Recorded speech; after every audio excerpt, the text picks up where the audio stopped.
somebody that young. But in Holland, as long as your parents agree to it, you can do that, as strange as that sounds. Is that pedophilia? Not in Holland. Of course, can we argue about the culture in the Netherlands? And the answer is, well, we could. You can do whatever the hell you want to do, but it's not going to do you any good. The Dutch are going to do whatever the Dutch want to do. Social neuroscience examines relationships between social and neural processes. Social neuroscience helps us understand which cognitive processes are involved in specific behaviors. This becomes important when people start getting hit in the head. TBIs, football players, CTE. I was just reading about Nobis, used to play for the Falcons. He had the worst case of CTE they had ever seen. He donated his brain to science, and when they looked at his brain, they saw it looked like a bomb had gone off in his brain. It was that bad. And of course, he had Alzheimer's disease. Well, he had CTE. Died at 74. All that damage from using his head as a battering ram to tackle people. He was a linebacker for Tommy Nobis, that was his name. Linebacker for the Atlanta Falcons from 66 to 86 or 76. And of course, he died of CTE. So this is really important. What do you lose if you get hit in the head? What do you lose? I had a friend that was in an automobile accident. He was a bicycle rider, so he was riding his bicycle down the hill. This is in Omaha. He turned the corner and somebody was coming toward him. He was hit by that car. He flipped over the car, kind of, and he landed on the hood ornament. And he impaled the hood ornament in his temple and lost about 10% of his brain mass. And of course, he was in a coma for, I don't know, 2 or 3 weeks. He was out of his head for about 6 weeks. Then he recovered completely, to some extent. And if you talked to him, you couldn't tell the difference. He seemed like the same guy. He did to me anyway. The funny thing was, before his accident, the guy was a mass seducer. He could seduce any woman. Women just found him attractive, just gorgeous. He was, the women just started breathing funny when he came around. As weird as that is, he looked the same. He talked the same. His language was exactly the same. Afterwards, women wouldn't have anything to do with him. I hired him he was a phlebotomist, and I hired him to draw blood at a hospital that I was working at. And before 2 or 3 weeks, I had to fire him because the women said, we can't stand him. And I was thinking, there's no difference between Dave before and Dave now. The difference was they didn't find him attractive anymore. Before, he could get away with, well, literally with murder. Well, not really, of course. He could get away with seduction anyway. All the women just found him, that's just Dave, Dave's so pretty, he doesn't bother me at all. Yeah, he's flirting with me, but I don't care. And he didn't even flirt. He wasn't even flirting anymore. And they still couldn't find, they found something wrong with poor old Dave. Anyway, I had to fire him. They charged him with sexual harassment. And he wasn't doing anything. What he was doing was he was riding to work in his bicycle clothes, and then he would change into his regular clothes. And they thought that him in his bicycle pants, all of a sudden, they saw him before in his bicycle pants, and nothing. But now that he had that injury to his head, had a steel plate in his head, all of a sudden he was unacceptable, and they charged him with sexual harassment. I told him to stop doing it, to stop wearing the bicycle pants, wear something else. If you're going to come into the building, put on your dress pants before you come in. No, it didn't quite take with Dave. He never had that problem before. Oh, okay, so sometimes there's a problem. This discipline is developed to study relationship study relationships between neural processes and social processes. The development of functional MRIs and PET scans have helped spur collaboration between neuroscience and social psychology. These new imaging techniques measure levels of metabolism in regions and individual cells in the brain. So there's a difference. There's a difference, as odd as it may seem. So somebody before and somebody afterwards, maybe they have more anger issues now than they had before. As far as Dave is concerned, he was a lot more aggressive before. Now that he wasn't aggressive anymore, women didn't find him as attractive. I thought he was the same. He would do stupid things like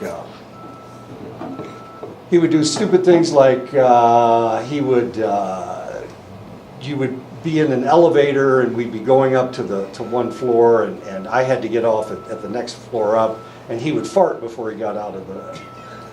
I know that sounds stupid, and women just thought it was cute. I know, I thought it smelled bad, but yeah, he would do stupid stuff like that. That was Dave, but afterwards, of course, he wouldn't do that kind of thing.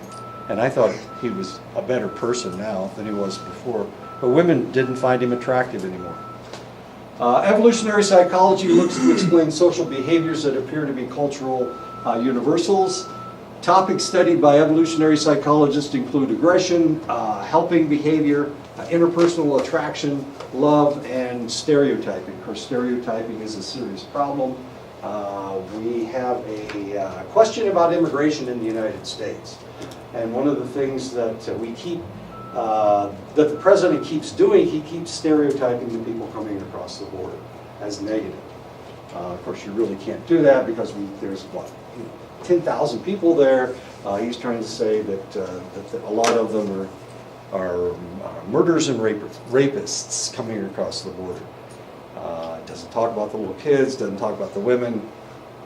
Well, he is talking about the women now. All of a sudden, the women are being trafficked across the border. They're being tied up and they're putting duct tape on their face. That's the part that's confusing. Nobody knows anything about these duct taped women except Donald Trump. He keeps talking about the duct taped women. So he keeps stereotyping. He keeps talking about these people as if they look just one way. But the reality is, of course, we're talking about immigrants trying to come into the United States. They're from different countries, and they have different problems. And of course, they're not all the same. Caution has been raised about how to apply evolutionary principles to contemporary behaviors. One of the problems we have had in the past, they were trying to change the welfare laws in the United States. This is during the Reagan administration. So he painted a picture of the welfare recipients as black females who have masses of children and are ripping the government off for lots and lots of money. That's how he painted the picture. There was a problem with that stereotype, and that problem was that the vast majority of people who are on welfare are not black. They're white, as it turns out, but he painted that picture that they were all black people. So the individuals that decided to change the welfare laws thought that they were short-circuiting this whole process of black females just having babies so that they can get more welfare money. Of course, that's not true at all. Most people don't stay on welfare for very long, and not only that, but the vast majority of people who are on welfare are white, not black. So he was painting an inaccurate picture, but he was stereotyping. And because of that, of course, even to this day, if you ask somebody who was listening to that debate, they'll tell you that the people on welfare are all these black women that are just making babies to get more money. They'll tell you that that's what it is because that's the stereotype that Ronald Reagan painted. Stereotyping. Positive psychology is an emerging perspective in social psychology. Positive psychologists attempt to focus on positive aspects of human functioning to increase well-being. And I think I've told you the story when I decided to do my dissertation. I wanted to do it I was living on the Fort Belknap Reservation. So I wanted to talk about the natives up in Montana. Well, they've got problems. There is physical abuse, there's sexual abuse, there's heavy drinking. At the time when I first got up there, they used a lot of crank. There was a lot of crank around. And this was a really, really serious problem.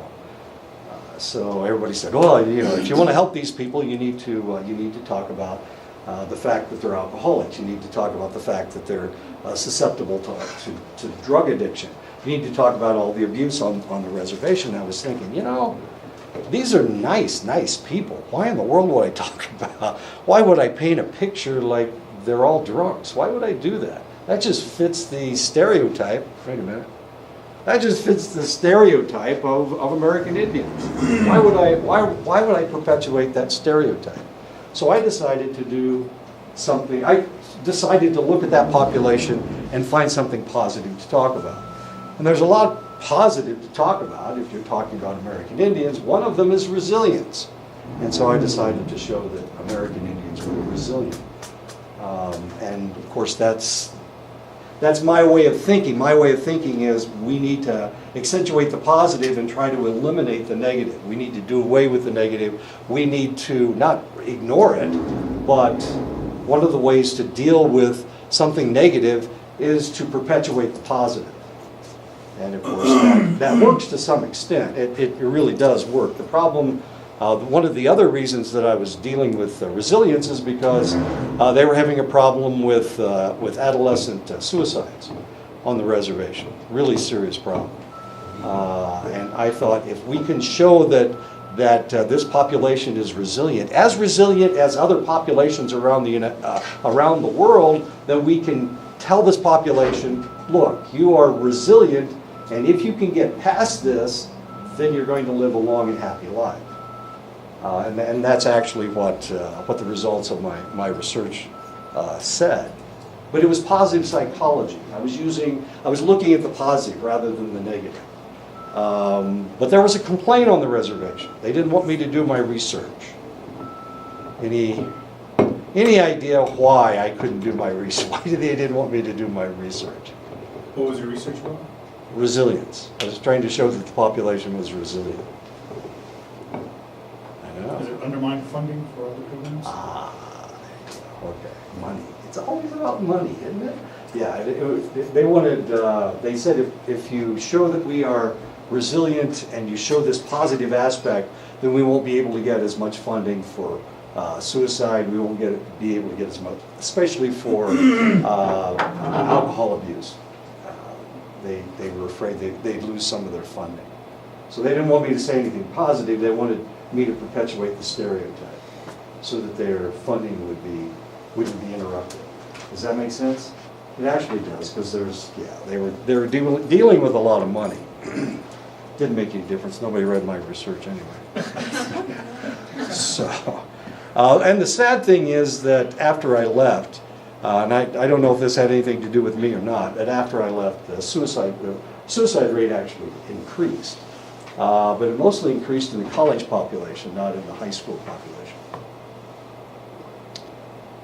Maybe it was because nobody committed suicide at the college while I was there. But I'm kind of a positive guy. Sometimes you can keep people from committing suicide just by smiling at them. I know, really? If you can make them laugh, they're not going to kill themselves. The guy that took my place wasn't a very pleasant person.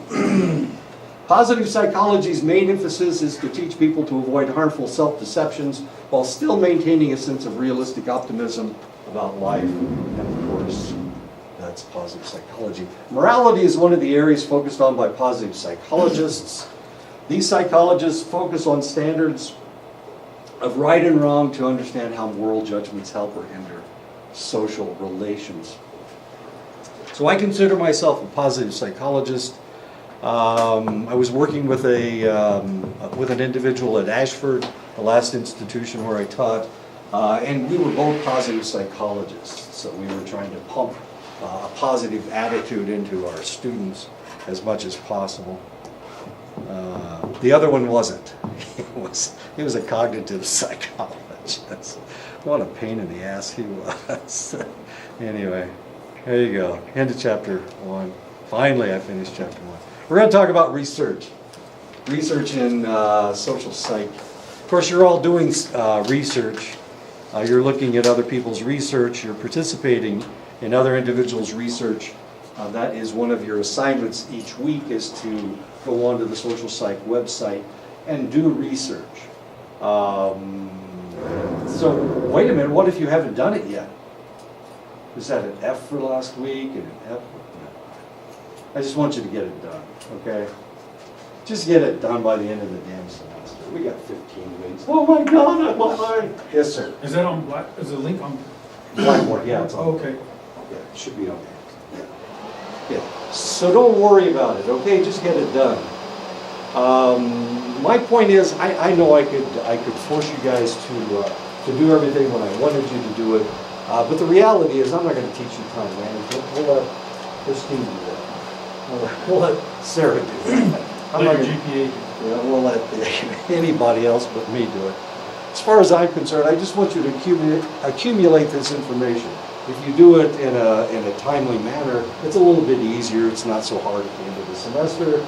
But if you got something happens, you got to run to Phoenix for 2 weeks or whatever, I'm not going to flunk you for being gone for 2 weeks. That's okay. I mean, I just want you to accumulate this information.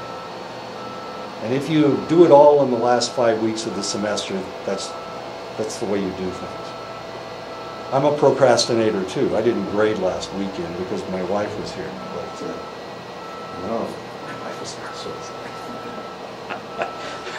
I got to talk to my wife. She's the worst person on the telephone. She is so bad. You know, a lot of people are good at telephone conversations. My wife is the worst. She is so bad. For one thing, she never listens to. She never stops so that I can say anything. So it's not a one-way conversation. It's pretty much just her telling me what she's doing. So she's pretty bad at that. And of course, I like to have conversations where both of us actually get to talk, which is kind of exciting. Anyway, okay, so we're going to talk about research in social psychology. If you've tried out that website and tried out any of those things, most of them are surveys. And they do demographics, trying to figure out who you are. Some of the interesting ones are the ones from overseas. I took one from Belarus, really weird one, asking me about, what was it? They were talking about attraction and disgust. I know, who talks about attraction and disgust? What was disgusting? If you step in some dog poop, you know. That was supposed to be this. How disgusting is that? If you step in dog poop. Okay, well, it's kind of disgusting, I guess. And then they asked me about whether I would be attracted to a select individual. It's really kind of weird. Research done in social psychology follows the scientific method, of course. The first thing that you do is you gather information. The second thing is you analyze that information. And the last thing is that you interpret that information. But of course, it's not that clean, of course, but the first thing you have to do is you have to figure out what's going on, gather the information. Yes, sir? Is there any, how long has the scientific method been around? That's an excellent question because... and I guess the second part of my question is, how much of accepted psychology today was founded before the scientific method? Yeah, we just grandfathered it? No, that's an excellent question. And I'm not exactly sure. This is something that nobody talks about. Because the old research, they want us to accept it. But I don't know that it was done through the scientific method. The scientific method, of course, was put together by physicists and chemists and whatnot. And then eventually, and of course they didn't consider psychology a science. They considered psychology a philosophy. If you go to Indiana University and you go to the 5th floor, to the psychology section, it's also the philosophy floor. Yeah. So the science floor is the 3rd floor, and you're not going to find any psychology down there. It's all on the 5th floor. So they consider psychology a philosophy. A lot of people do. As a matter of fact, I've had arguments with chemists and with biologists who will tell you that psychology is not, it's a soft science, if a science at all. And the reality is a lot of our research is fairly questionable. That's an excellent point. So that's a good point. I'm not exactly sure what the answer is. I don't know when we started.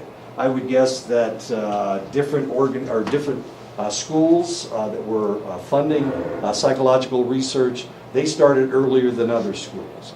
It didn't become common until, I don't know, the 60s or the 70s.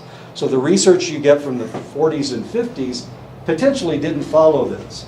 If you think about Milgram's experiment, that's fairly questionable. If you think about the Stanford experiment, Zimbardo's Stanford experiment, that was a fairly questionable piece of research.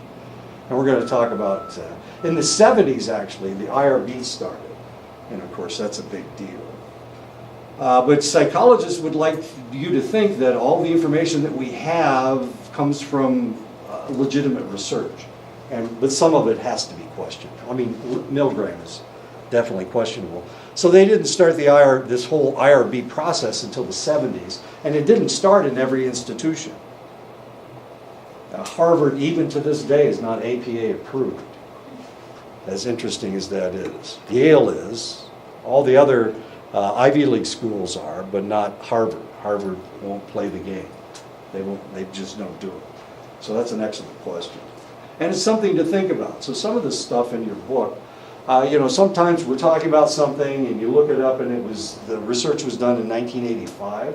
Oh, geez, how long was 1985? That was 34 years ago. Yeah, that was 34 years ago. Is that research still accurate? One of the problems in psychology is that things change.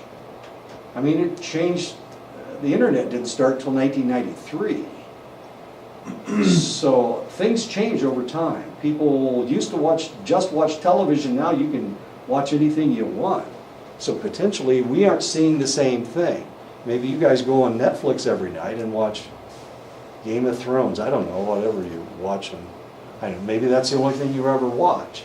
And I watch the news.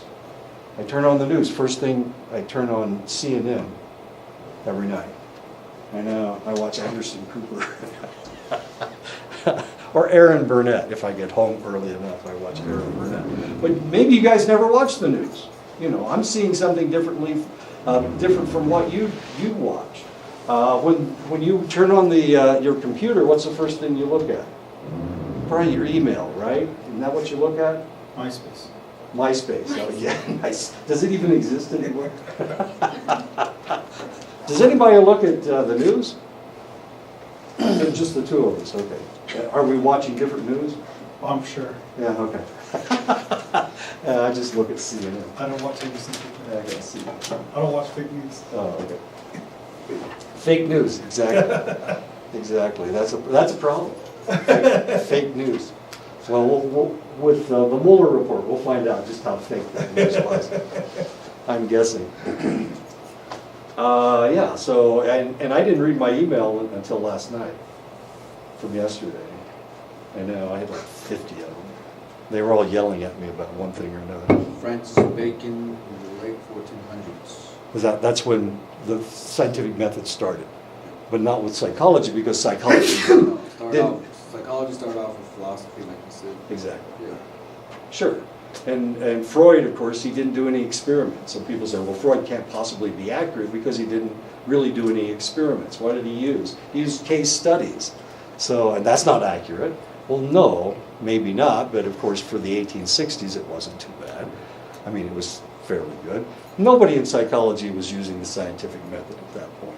They didn't use it until the 20th century. Freud had to be pretty perspective to observe those two ladies and just extrapolate so much. Exactly. And be able to apply it so widely. It's amazing.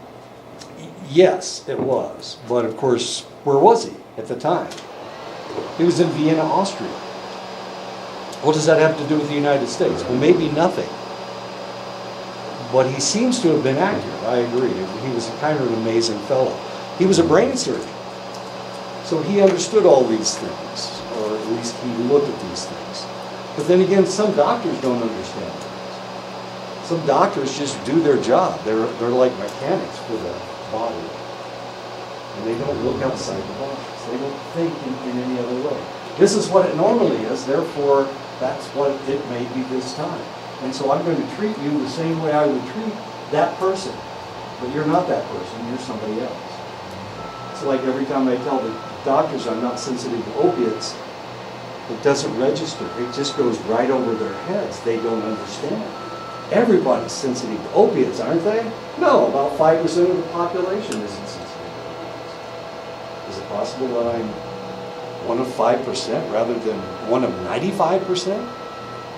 No, it goes right over their head. They can't handle that. It's average. I have to be average. I have to be normal. Okay, so social psychologists first observe a phenomenon, they read existing literature on the topic, and then they develop a theory about the phenomenon. And of course, that's what I did with my resilience study. I decided to look at what was out there on resilience.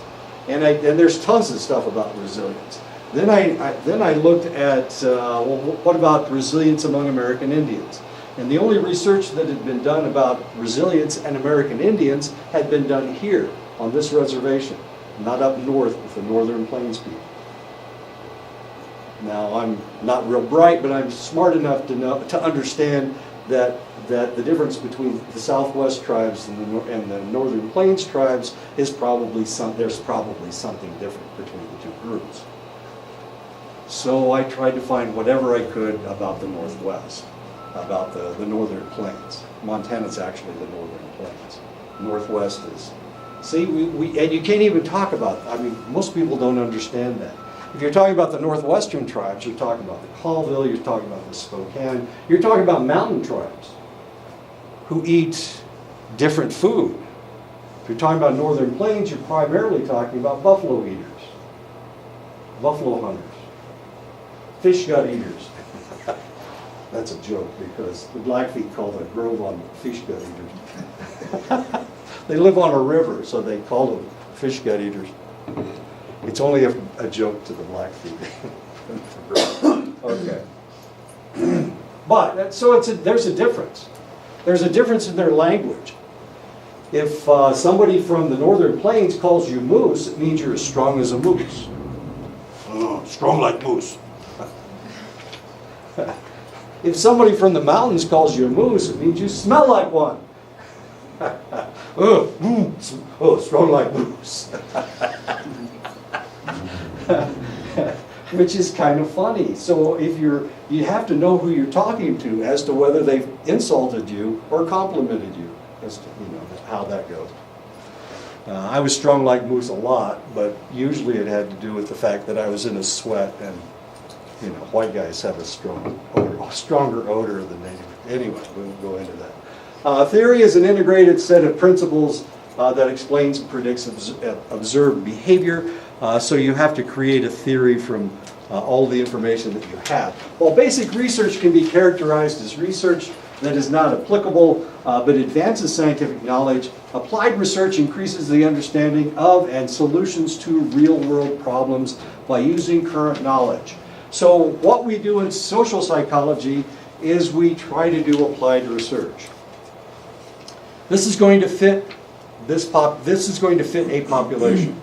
Now the problem is you can't do research with everybody in the world. It just doesn't work that way. Or maybe you can. On the internet, with this survey monkey stuff that they've got going on, puppy monkey baby, it's a commercial. What's the three most attractive things in the world? Puppies, monkeys, and babies. Don't you remember the Mountain Dew commercial? Yeah. Yeah, Pepsi commercial. I don't remember. It was one of those, some commercials. Shasta. I don't think so. Okay. So social psychology tries to do applied research. Basic and applied research can inform each other, leading to great scientific progress. So the basic research that we see, a lot of times it doesn't have to do with one thing or another, but put that together with applied research, and now we can utilize this information. And of course, social psychology is dealing with this on a fairly continuous basis. From the theory, the scientist develops a hypotheses. This is plural, of course. If it were singular, it would have an I instead of an E, so it's hypotheses, more than one hypothesis. Hypotheses are testable propositions that describe a relationship that may exist between events. Hypotheses allow us to test a theory by suggesting how we might try to falsify it. And that's what you're trying to do in research. Now, this is really tough. The scientific method is that you try to prove yourself wrong. There's a lot of really smart people out there, not just Sheldon Cooper on Big Bang Theory. There's a lot of smart people out there, and it's really hard for people to say, I'm going to try to prove myself incorrect. Maybe I didn't do something right. Maybe this is not right. But in the scientific method, that's the way you do it. But it doesn't always happen. We have a problem right now dealing with infant inoculations. We eradicated select diseases. Polio's been eradicated because everybody gets the polio virus, or they get the polio inoculation.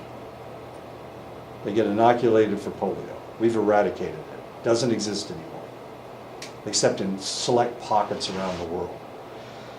We inoculate as many people as we can all over the world, and we've inoculated almost all the children for polio. So polio is gone, except in certain places.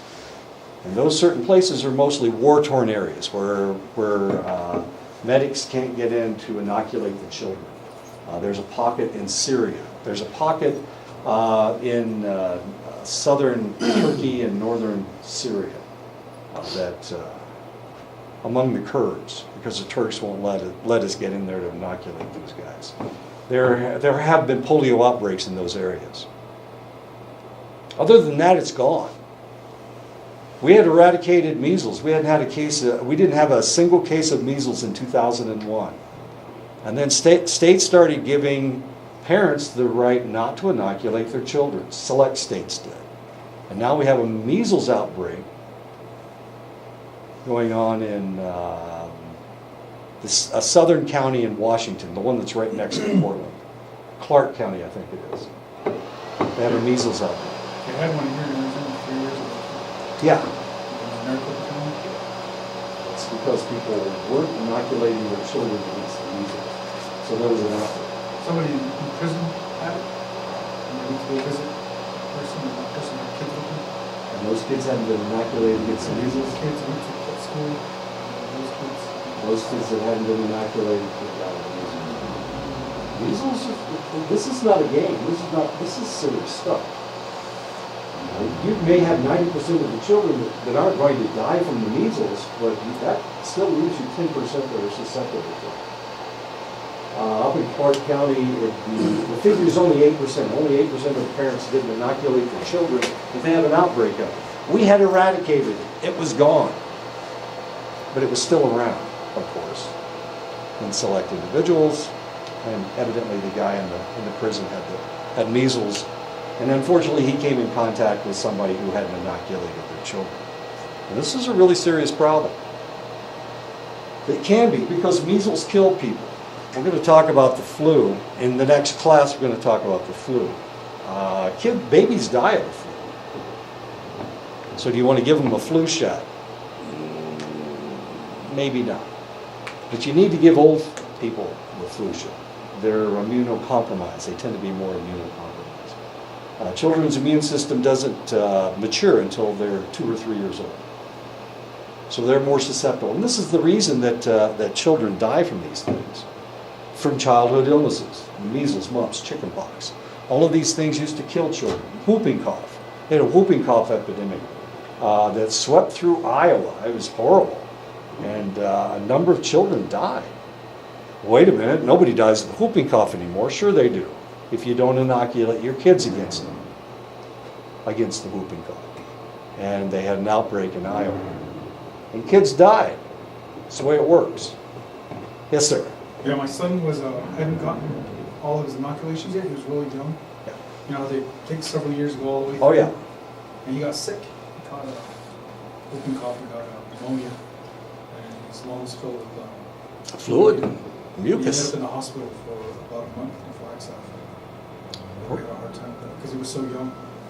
And the biggest problem with whooping cough is that the mucus that collects in your lungs isn't fluid, it's the thick stuff. And so it clogs your lungs really seriously. So sometimes they have to, well, I don't know what they did with your son. He was in the hospital for a month. Yeah. That sounds about right. Whooping cough used to wipe out whole schools. This happened in Nebraska and Iowa back in the 1920s. Just kill off all the kids in the school. Everybody get whooping cough. I know, it's horrible. So why wouldn't you inoculate your kid against it? And the problem was they had, well, of course, I've never been inoculated against whooping cough because they didn't have an inoculation when I was a child. And now that I'm old, I don't have to worry about it. I've got big lungs. I'm adult, so I have big lungs. It doesn't hurt adults like it hurts kids. It just feels like a cold for an adult, like a cold that gets stuck right here in your throat. So it doesn't bother adults. Our lungs are too big, but it'll kill it. Are you saying something to do with aliens? Or, I'm not sure what Jenny McCarthy says. She's always coming out against inoculations. Oh, she is against the inoculation. So is Mayim Bialik, the lady on Big Bang Theory, the Jewish lady. Farrah, that's not right. What is her name? Amy Farrah Fawcett. Fawcett? What is her name? I can't think of it. Anyway, whoever she is, she's against inoculation as well. And evidently 8% of the people in Clark County, Washington, are against it. And now they got a measles outbreak. They had a measles outbreak in California, the individuals that didn't want to inoculate. Why are we talking about this? I'm supposed to be talking about hypotheses. Hypotheses allow us to test our theories by suggesting how we might try to falsify. Okay, so the reason that these individuals don't want to inoculate is because about 15 years ago there was a study that said that some of the inoculations have to be made out of something. And once upon a time they were made out of horse serum. They used horse serum. And they used goat serum. They don't do that anymore. It's all synthetic serum now. But back then they used horse serum and goat serum. And there were kids that were developing autism after their inoculations, or at least they seemed to be developing autism. So they did a study, and the study said there's a possible link between autism and inoculations. This study did. But then they went in and they found out that they had falsified some of their information, that it wasn't very accurate. It wasn't very accurate. Now you ask yourself, why in the world would they do that?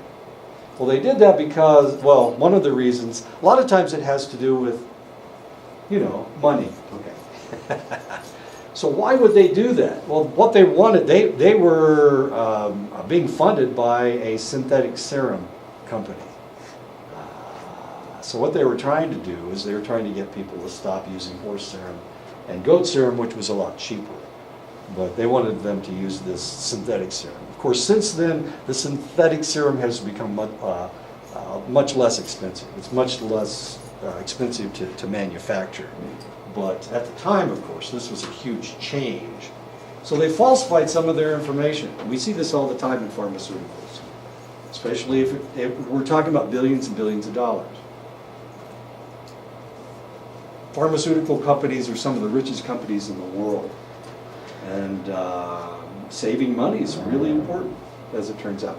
Hypotheses give direction to research because hypotheses are predictive. They tend to also be more practical than anything else. Ethical concerns about the study must be addressed, including whether use of deception is justified. Milgram experiment. They brought the two people in. They told them that it was educational research. It wasn't educational research. It was research trying to find out if people would be obedient. That's the Milgram experiment. One of the guys was a Confederate. The other guy was the individual that they were experimenting with. They had to use deception. They had to lie to the guy. They didn't tell him what the research was about. And they also told him that the other guy was part of the research. That he was just like him. Both of these guys had no clue what was going on. And then they did the research. It was deception. They had to use deception. They had to use it twice. Institutional review boards protect the safety and the well-being of the study participants because IRBs require adherence to specific guidelines, including the idea of informed consent. Informed consent means that you have to tell them what the research is about. I want you to do this research. As you go through some of these, some of the research on the social psych site, you'll see that the title that they have doesn't have anything to do with the questions that they're asking you. Is that okay? Well, sure. If the IRB decided that deception was okay, then sure, you can lie to people. You can tell them it's one thing if it's something else. And the reason they don't tell you what the research is about is because they don't want to prime you. They don't want to cue you. They don't want you to react to the research, to their research questions with a preconceived idea in your mind. They want you to go in there blind. Cold. Yeah, they want you to go in there cold, exactly. There you go. So and this is one of the questions that I asked you. Did the title match the research questions that they were asking you? What was one of the questions they asked me? Oh, If a woman came and rubbed your leg and asked you if you wanted to have sex, would you have sex with her? What a strange question. Of course, they asked me that question after they told me I stepped in dog poop.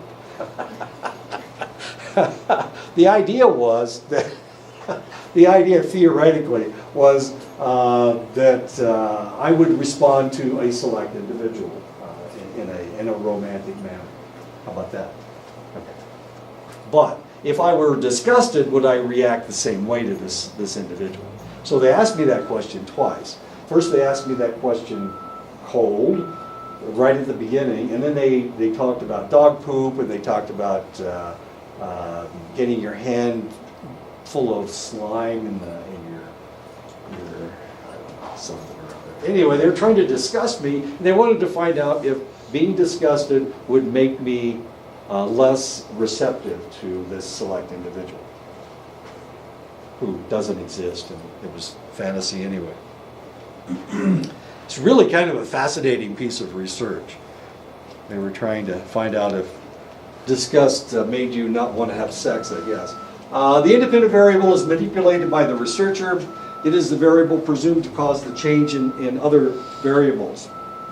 So that's what I wanted to discover. I wanted to discover whether, what were the variables in resilience?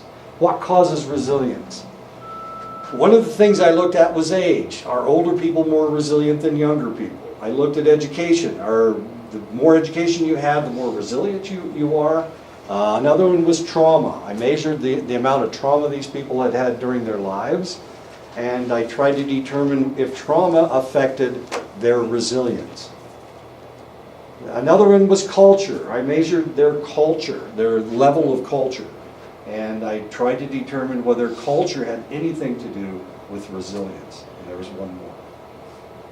Age, education. Gender. Are females more resilient than males? Okay.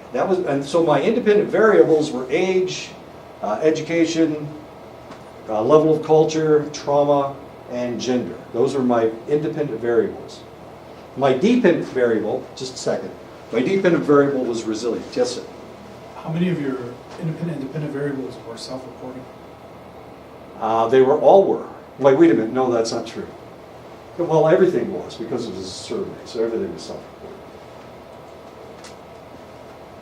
But I knew most of these people anyway, so I knew how old they were. I knew if they lied to me about their age. What else did I know? I didn't know their education level, so they had to tell me. I knew their gender, potentially. That's okay. What else? Is it that late? No. I knew their gender. I didn't know their cultural level. I only knew if they went to powwows or not. because I went to almost all the powwows. So I knew if they were there. I even ran a couple powwows. Chief Joseph powwow and the Veterans powwow. So I knew if they went to powwows. But of course, that's not really a very good judge of culture, except up north, it's more of a, it kind of is. I mean, if they're dancers, they're grass dancers or fancy shawl dancers or whatever, that probably means that they're fairly cultural. Okay. So I had that kind of information. I had no clue what they'd gone through in their lives. So trauma was really the only one I didn't know about. And I gave them a survey about trauma. Most of these things were measured by surveys. So I measured their culture with a survey, and I measured their trauma with a survey, and then there was a resilience questionnaire. That's what I measured. It's really kind of exciting. So the independent variables were all of those other factors, and the one dependent variable was resilience. And that was my research. It's kind of fun. And as I told the other class, I used census sampling. I sent surveys out to everybody, but they had to be off the reservation because I couldn't get permission to do my research on the reservation. So they had to have an address off the reservation. So were all these people Nakota and Groban? No. Some of these people were Chippewa Creek. That's a reservation about 50 miles west of it. They were Little Shell. Little Shell are not a recognized tribe.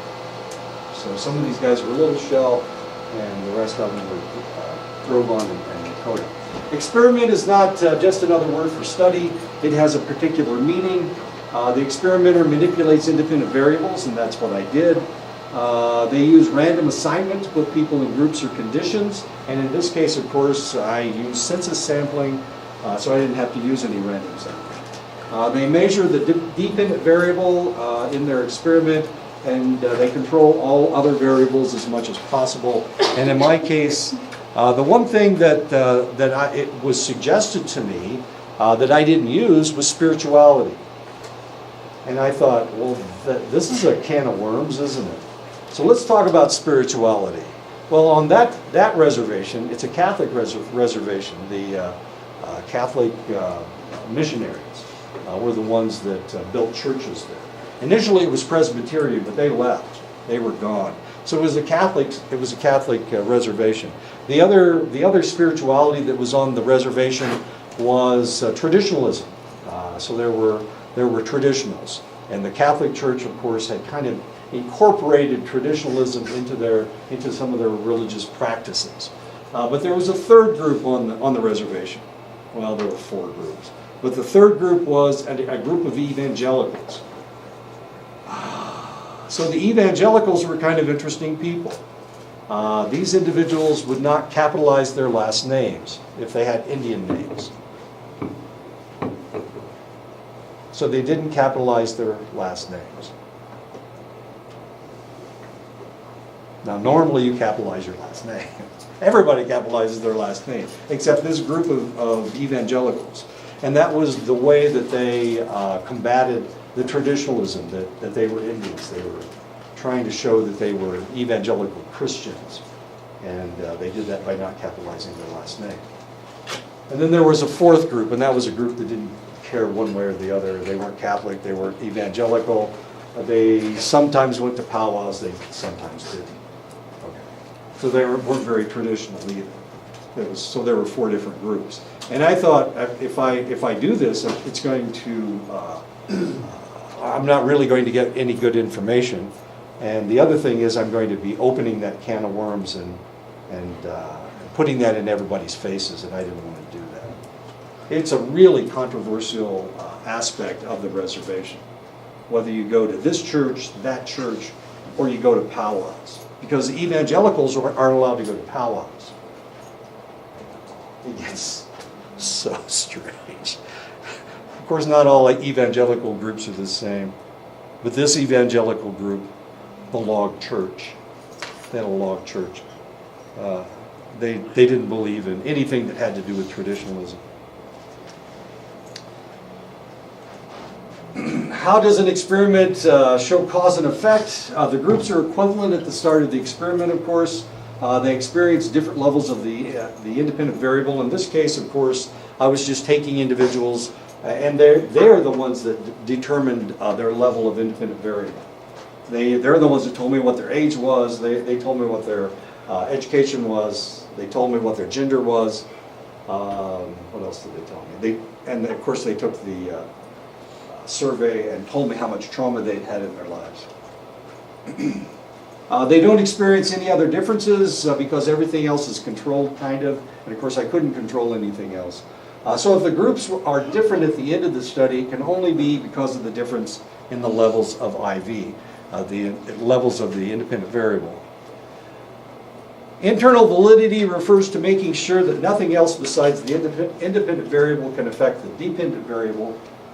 This is accomplished by controlling all extraneous variables and by randomly assigning people to different experimental conditions. Of course, I couldn't do that. I couldn't control anything.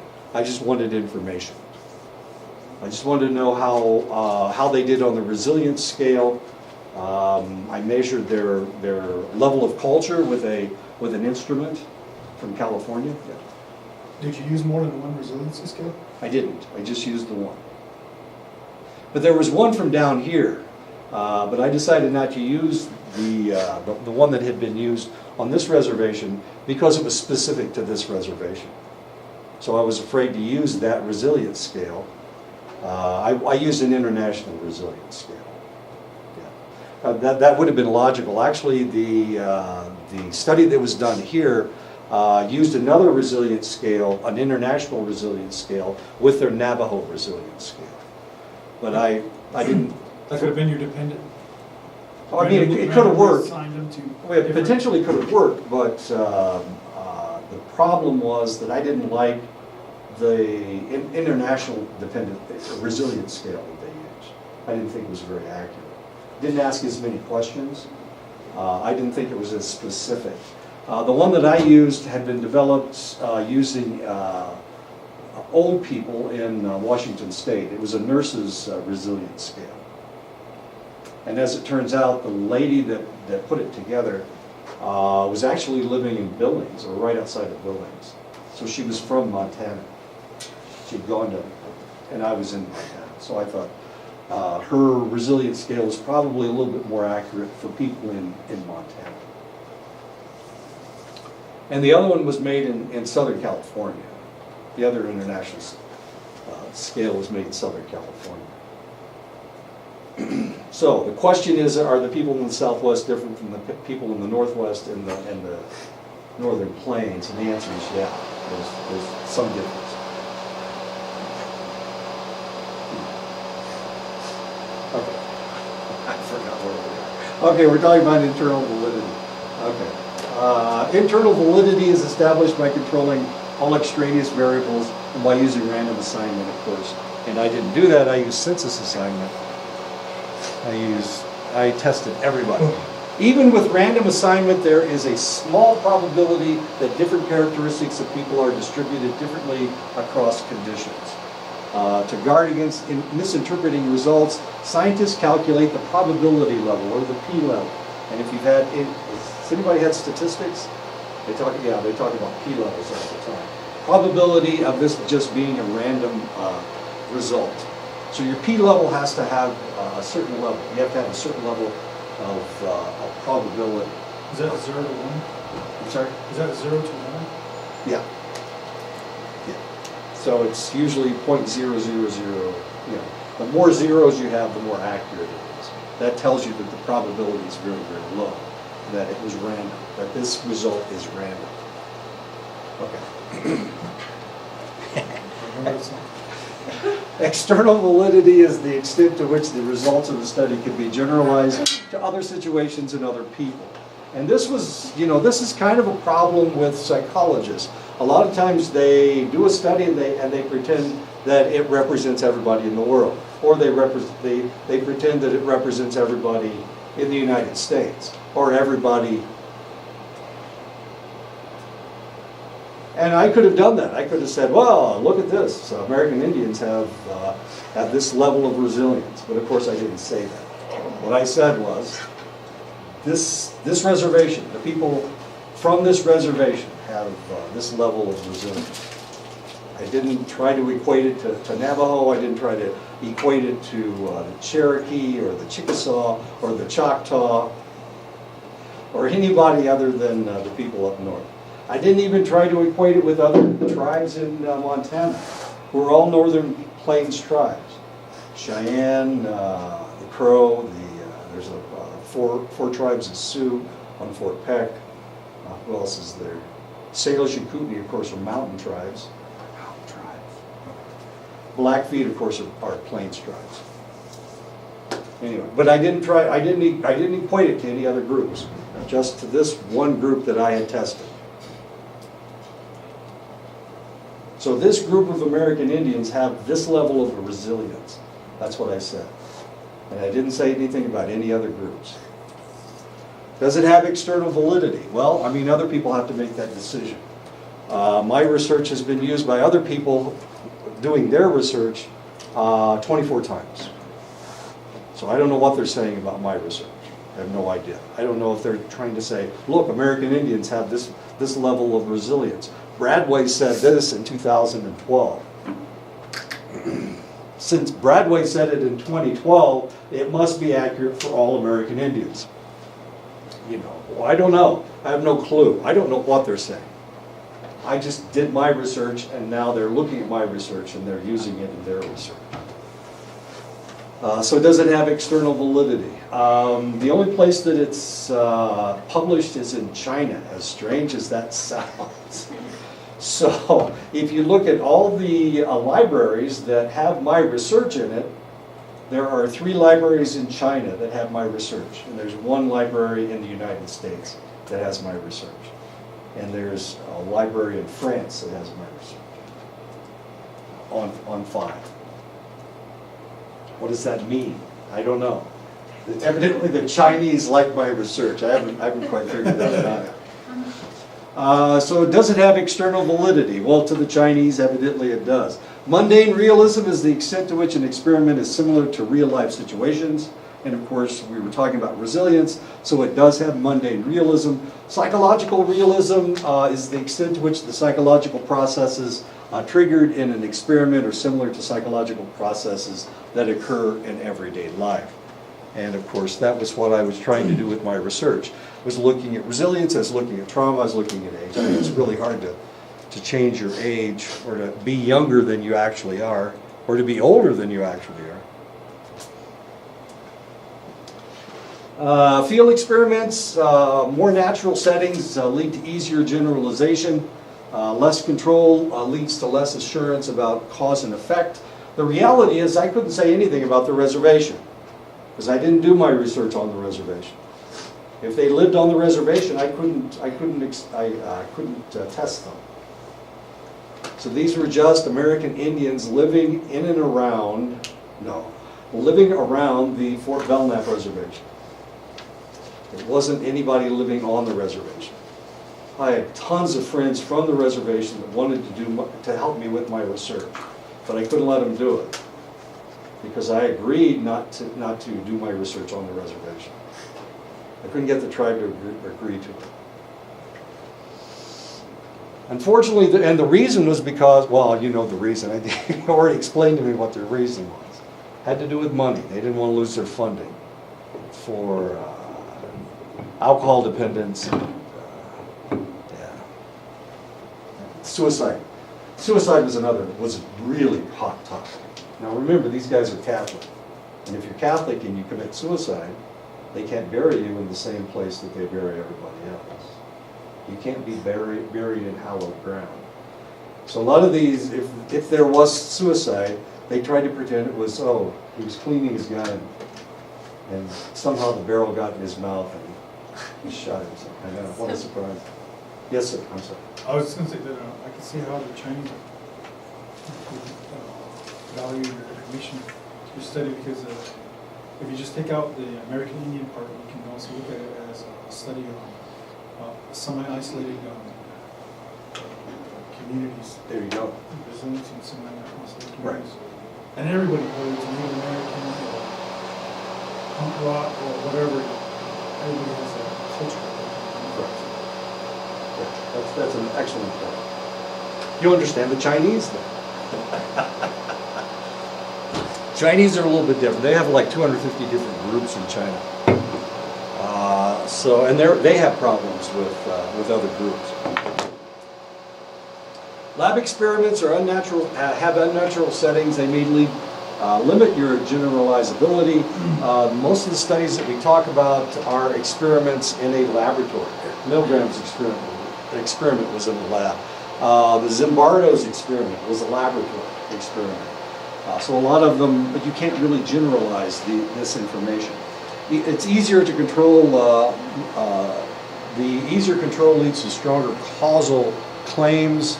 The experiment with the children, where they acted out, and the children started acting out at the same time. That's a lab experiment as well. Virtual environment, Bandura's experiment with small children. Virtual environment technology, early studies suggest a promising combination of realism and control. Virtual environment technology, so they give you a scenario and they take you into a virtual environment. If this were the case, then how would you react?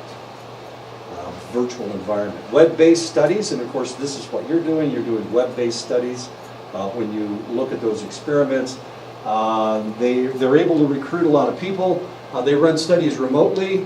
It's cheap, it's easy. All they do is put it on that website and people take their surveys.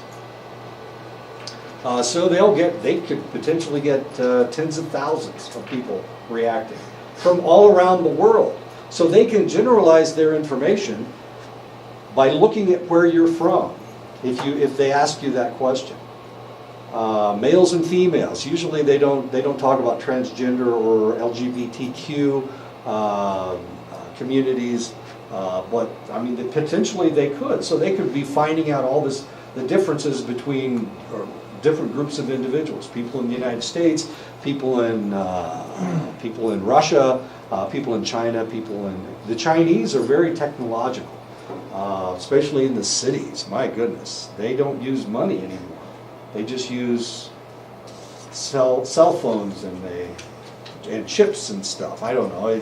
They just like touch a screen with their telephone and it charges their account to whatever the charge is. We don't do we do that to some extent here, but not nearly as much as they do in China. Non-representative samples, but so are psych students or any college student. The problem is that the only people that are going to do this research are people that are told to go to this site and do this research. So potentially it's all psych students. But psych students, if we look at everybody in this room, probably the average age is the early 20s. I'm being nice. I'm not counting me, okay? I take the average up by 10 or 15 years. But it's probably the early 20s. So college students, especially in a traditional setting, college setting, these kids are 18, 19, 20 years old. So are they representative of anybody except 18, 19, and 20-year-olds? Not really. But this is a non-traditional situation. There's a lot of non-traditional students in here. How many people graduated from high school within the last 4 years? I got one. One? Two. That's pretty good out of 9. I've got 2 people that have graduated from high school in the last... You're the only 2 traditional students in the room. You're saying I'm not traditional? You're not traditional. You're non-traditional. Small t traditional, okay? The other people that they used to do a lot of experiments on were prisoners. Because it was a captive audience. So they did a lot of research on those guys. Not anymore, but we can do all the experiments we want on you guys. with psych students. Implicit measures, reporting what people don't know that they think. This is kind of hard, and that's what they're looking for in a lot of that research. They're trying to find, and you don't know what they're looking for. They may be asking you questions about disgust, and what they're really trying to find out is whether you're negative or positive about ugly things. I don't know. You know, they don't have to tell you the truth. And of course, now we can use brain imaging techniques. I got a letter yesterday in the mail. They're trying to sell me a fMRI machine. It's only $10,000. That it's portable. So, you know, I could test everybody in the room for $10,000. Is that the one that you hook up to your parts of your brain? And Yeah, but this is a cap. It's just a cap that fits onto your brain, so you don't have to attach it to the skin or whatever. You just put this cap on their head, and it's remote. So there's no wires. It's just the cap, and of course, then I get the information from someplace else. Okay, let's talk about. Well, let me see if I have time.